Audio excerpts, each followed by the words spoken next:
Арыбаңыздар ағайын туғандар, нақты жұрттың ұрпақтары, бүгінгі эпос айтушылардың еларалық жиынына қатысып отырған бізден ардақтуу Россиядан, Монголиядан, Бурятиядан, Хакасиядан, Тувадан, Өзбекстандан дегеле эпосты аздеккеп жүргөн улуу жұрттың өкүлдөрүнө терең таалим жана кыргыз чергесинде силердин жакшы маанайда болушуңарды, жакшы ийгиликтерге жетишиңерди тилек кыламын.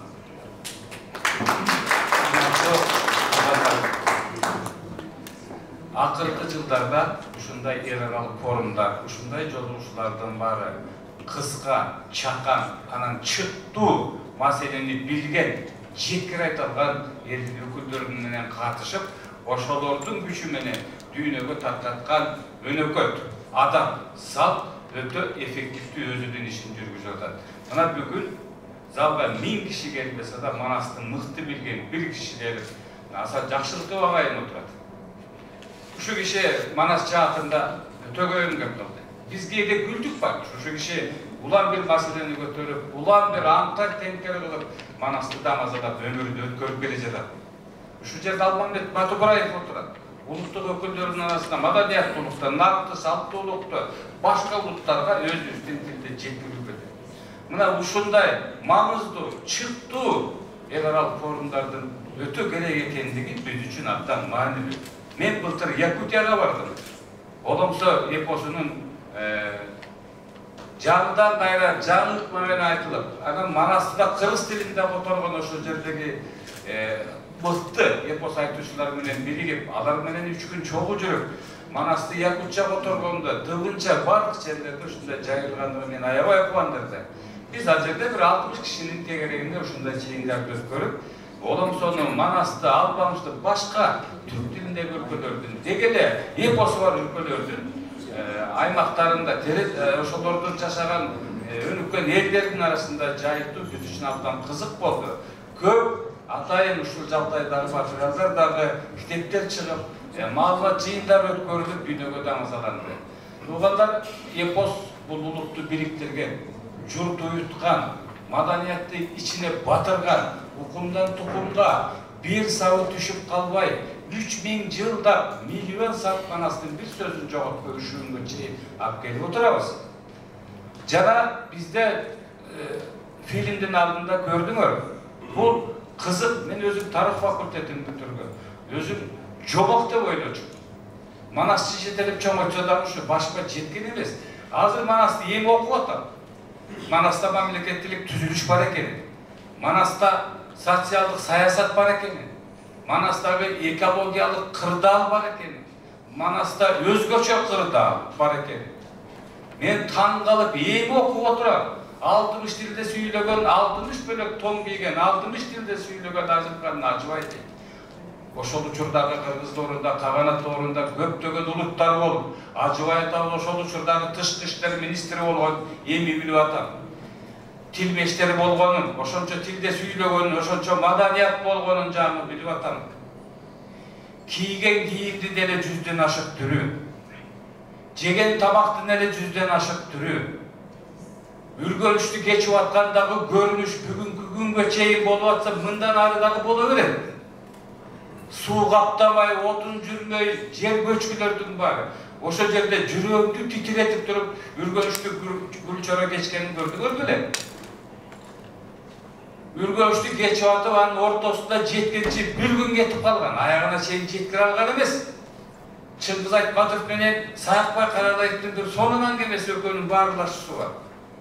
Саке Букардан Себекейди таласка канча күндө алып бересиз деп Чыңгыз атабыз тамашалаганда, арааным ачылып, жаркым жазылып, калың жұрттың ортосунда отурганда бир айда жеткирем дейт экен.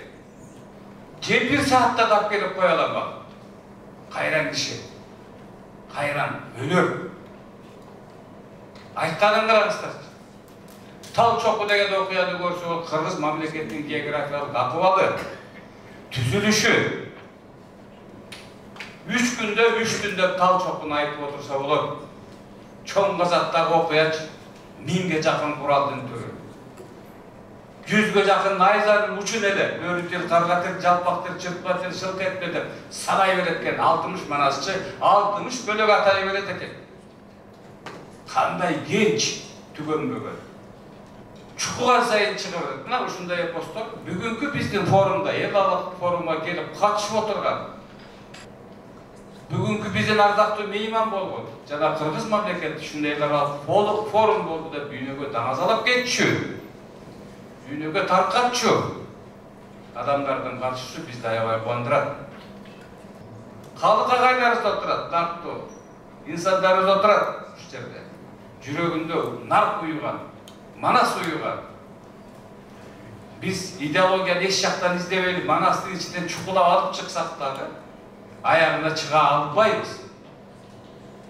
Urmatlı jurt жақшылары, ушундай жыйынга келип катышып, көркүн ачып, көп жерге айтып жиберсеңер абдан жакшы болот эле.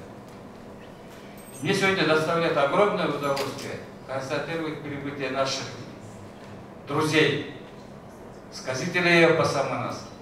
От имени президента Кыргызской Республики желаю удачного развития и завершения этого первого форума сказителей эпоса. Приятного пребывания в нашей земле, приятного пребывания на земле Манаса. Думаю, что останется хорошее впечатление.